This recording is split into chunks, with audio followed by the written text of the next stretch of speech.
Contoh kasus metode override. Contoh soal. PT Libertas Sejahtera menggunakan metode perpektual dalam mencatat persediaan barang dagang pada bulan Mei 2012. Mempunyai data yang berhubungan dengan persediaan dagang sebagai berikut. Tanggal Mei tanggal 1 sampai Mei tanggal 30 itu adalah transaksinya, datanya, atau transaksi jual belinya. Ini datanya, pembelian ada penjualan, ada pembelian baru ada persediaan awal juga. Nah, yang ditanya soalnya adalah hitunglah nilai persediaan barang dagang pada tanggal 31 Mei 2012 dan harga pokok penjualan dengan metode override. Sebelum kolomnya, teman-teman harus mencatat dulu nih datanya biar bisa disesuaikan dengan slide berikutnya ya. Kalau sudah dicatat, baru kita lanjut ke kolomnya. Ini adalah kolomnya PT Libertas Sejahtera Mei 2012. Ada tanggal di kolom atasnya, ada tanggal di atasnya ada tanggal, ada kolom pembelian, ada harga pokok penjualan, ada kolom persediaan. Nah, kolom pembelian dibagi menjadi 3, QTT biaya per unit, jumlah biaya, harga pokok penjualan dibagi menjadi 3 lagi, QTT biaya per unit, jumlah biaya. Persediaan dibagi menjadi 3 juga, QTT biaya per unit, jumlah biaya. QTT itu adalah jumlah barang yang mau dibeli. Baru biaya per unit adalah harga barang yang dibeli itu. Baru jumlah barang, jumlah itu baru jumlah barangnya. Oke, tanggal 1 dikatakan Mei tanggal 1, persediaan awal 200 unit dengan harga Rp400. Berarti di kolom dicatat ke kolom persediaan. QTT-nya tadi harga jumlah barangnya 2000, berarti 2000. Biaya per unitnya tadi ada 400. Maaf, ini bukan 4000 tapi 400. Ada 400 unit. Dari mana jumlah biayanya? Didapat 800 ini. 800 ini didapat dari QTT dikali dengan biaya per unit di kolom persediaan ya. Kita masih bahas kolom persediaan. Biaya per unit. Jadi 2000 dikali dengan 400, dapatlah jumlahnya Rp800. Oke, baru ke soal kedua, tanggal 4. Tanggal 4 dikatakan bahwa terjadinya pembelian dengan jumlah 1.500 unit dengan harga Rp425. Tadi kan terjadi pembelian.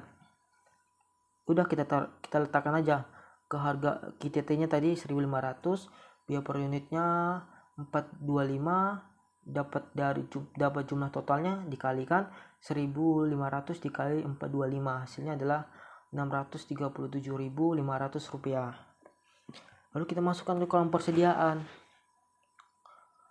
Kolom persediaannya tanggal 4 dapat 3.500, dapat Rp410,7. Nah, jumlah biayanya segini, jumlah biayanya Rp1.437.500. Itu dari mana? Dari perhitungannya persediaan ini kan QTT-nya tanggal 1 tadi 200. Harga ini QTT kita ambil dari QTT awal tanggal 1. Itu yang 200, QTT 200, biaya per unitnya 400, jumlah biayanya adalah 800, ya kan? Nah, jadi dapatnya 3.003 pada tanggal 4, dapatnya di kolom persediaan 3.500 itu dari Rp2.000 ditambah dengan Rp1.500, dapatlah hasilnya Rp3.500.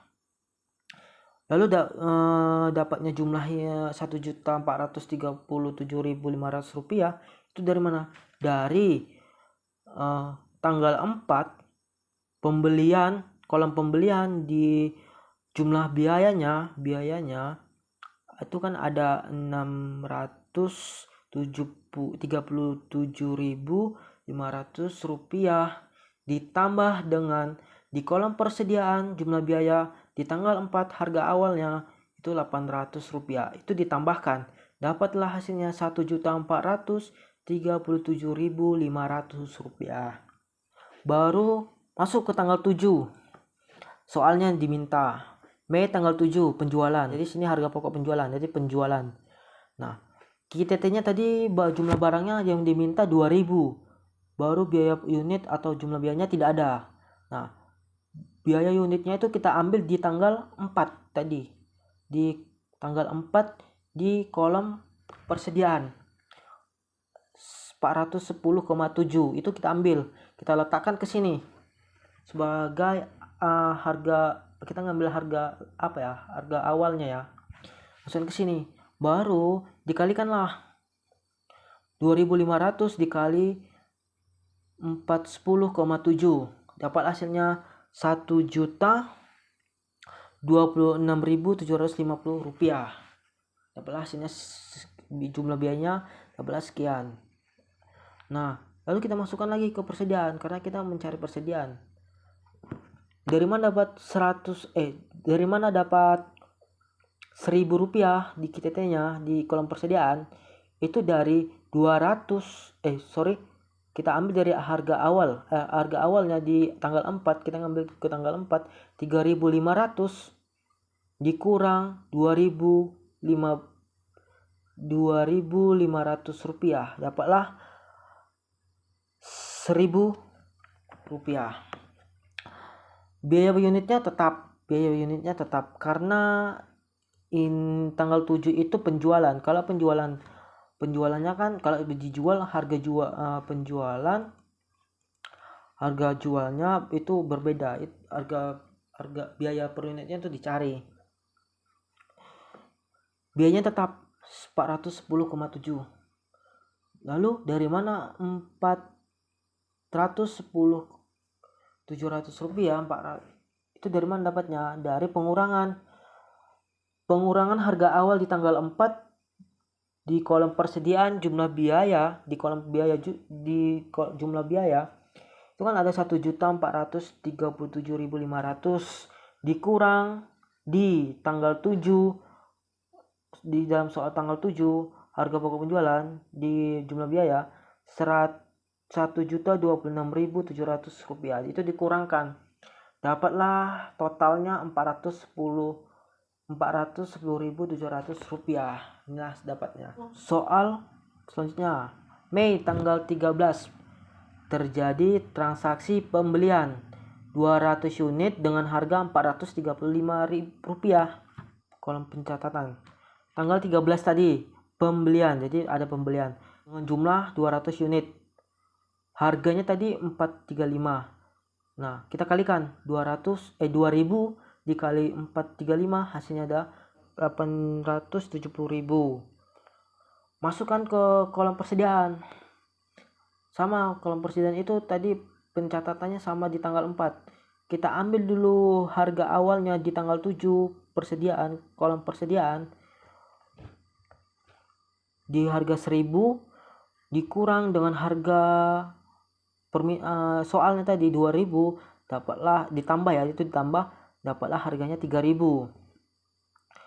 Nah, kenapa kok beda? Baru biaya per unitnya di persediaannya di tanggal 13 kok beda? Cara mencarinya itu nanti. Jadi nanti itu dicari. Kita cari dulu di jumlah biayanya. Di harga awal tanggal 7.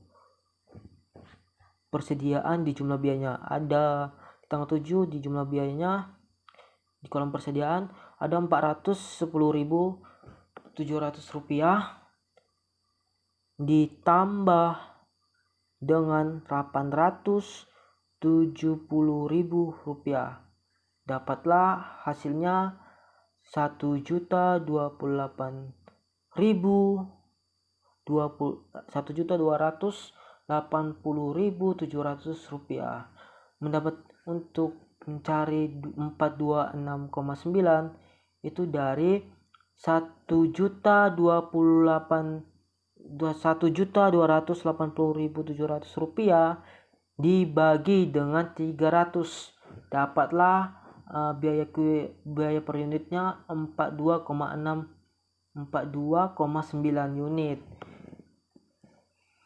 Baru di tanggal 9 sama aja, sama aja caranya mencari tanggal 7 tadi. Jadi seperti itu aja mencarinya tuh, karena soalnya tadi saya selang-seling.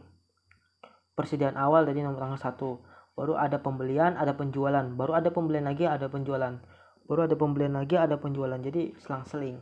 Cara pengerjaannya ikuti aja tadi yang saya jelaskan di tanggal 4 sama tanggal 7. Itu aja, ikuti di tanggal 19, tanggal 22, tanggal 26, tanggal 30. Caranya tuh sama di tanggal 4 sama tanggal 7. Itu aja. Kalau enggak, ini ada contohnya nih. Ini ada contohnya. Teman-teman bisa memperhatikan ini contohnya nih. Ini selanjutnya kita ke contoh jurnal pencatatan persediaan PT Sinarmas pada tanggal 5 April 2015. Pembelian secara kredit barang dagang berupa komputer dari PT Global Jaya sebanyak 5 unit 5 juta rupiah. Jadi maksudnya itu 1 unit itu harganya 5 juta. Baru dengan syarat 3/10, berarti 3 ini 3% dari 10 bulan gitu. Kalau misalnya melewati 5 April 2015 ya nggak dapat persenan lagi gitu. Biaya angkut sebesar 1 juta disepakati dan ditanggung oleh PT Sinarmas FOB Shipping Point gitu. Soal nomor 2, dari pembelian tanggal 5 April 2015 PT Sinarmas pada tanggal 10 April 2015 mengembalikan 1 unit komputer karena tidak sesuai pesanan.